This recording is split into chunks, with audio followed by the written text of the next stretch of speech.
We are delighted to welcome a very special guest this evening, Lucas St. Clair.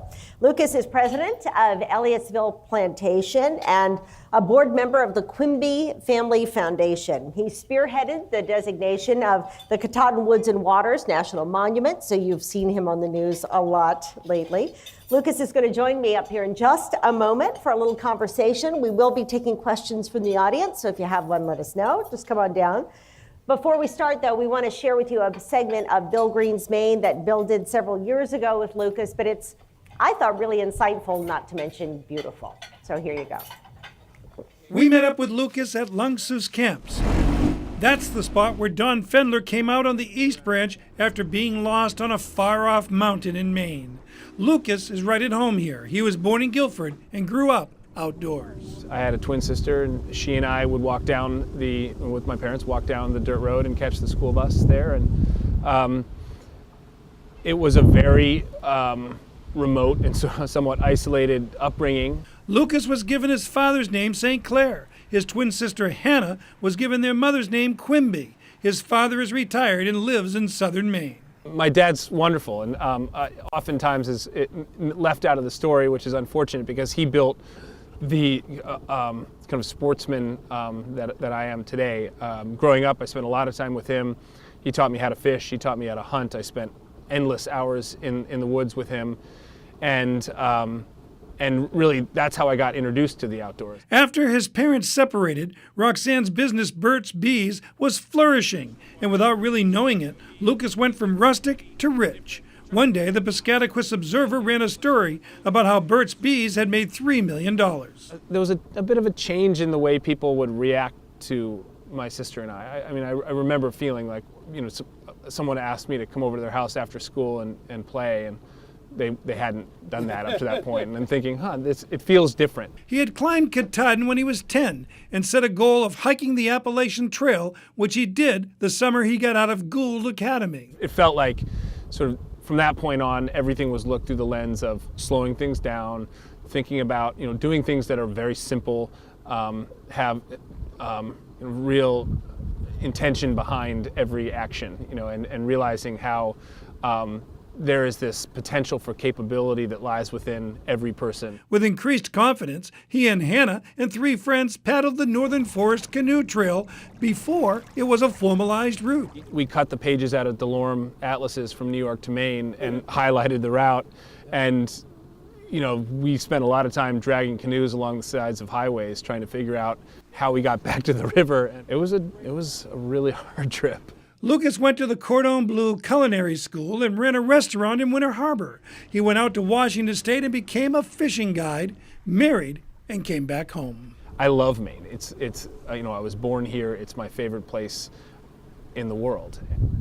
I brought my wife back here from Seattle. Our daughter and soon-to-be next child is coming in December. Will grow up here, and I'm so incredibly proud of that. He is now working to bring a national park to Maine and is doing it like an old-style politician, shaking hands, inviting people up, and speaking to various groups.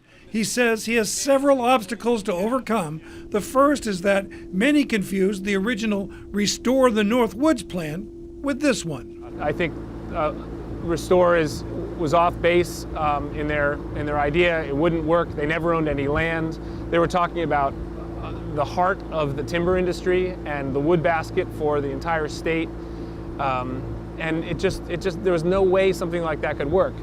And just in the name alone, implies that something was broken and that they were going to come in and restore it. Lucas has been received well by the outdoor community. However, his plan remains controversial. It's a very similar plan to what my mom was talking about in 2007, 2008. A national park with a national recreation area right next to it, limiting size of 150,000 acres, an endowment that we would gift to the park to create the money for the management. And so that's very much the same. The difference now is that we're doing some of the things that we said the Park Service would do. We're opening the land back up to hunting. We're creating snowmobile trails. We're building the recreational infrastructure. When Lucas's mother, Roxanne Quimby, first presented the plan, the presentation was a shock and confrontational. Traditional access and uses were severely curtailed, and a Block the Park effort became a rallying point for the region. Sometimes my kids look at me and go, "Dad, just don't say that." Have you looked at your mom and said, "Mom, you shouldn't have said that"? Yeah. We've had some, we've definitely had some challenging conversations, and our ideas of being in the outdoors are different, and they've developed from a different place. And there are times that things that have been said that probably shouldn't have been said. However, Lucas is loyal to his mother and greatly admires her personal story. He notes that without Roxanne Quimby, Maine would not be in the position of even considering the addition of a national park. She did a tremendous amount of work to get us to this place, and I was thinking last night as I was speaking to the Forest Resource Association meeting, there was about 60 people in the room, relatively friendly group, asked some pretty insightful questions. 10 years ago, she met with that same group.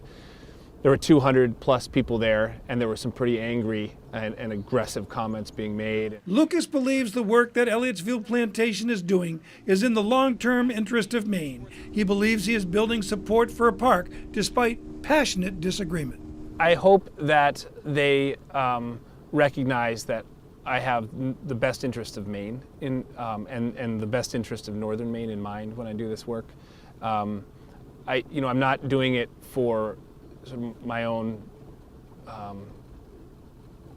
legacy, or I'm not trying to step on the backs of Mainers to create a national park. I really feel like this is something that would be great for the region. Lucas St. Clair is used to guiding and hopes that he is on a trail that will lead to a national park in Maine, perhaps as early as 2016. He is a big guy who's playing an increasingly big role in Maine's outdoor future.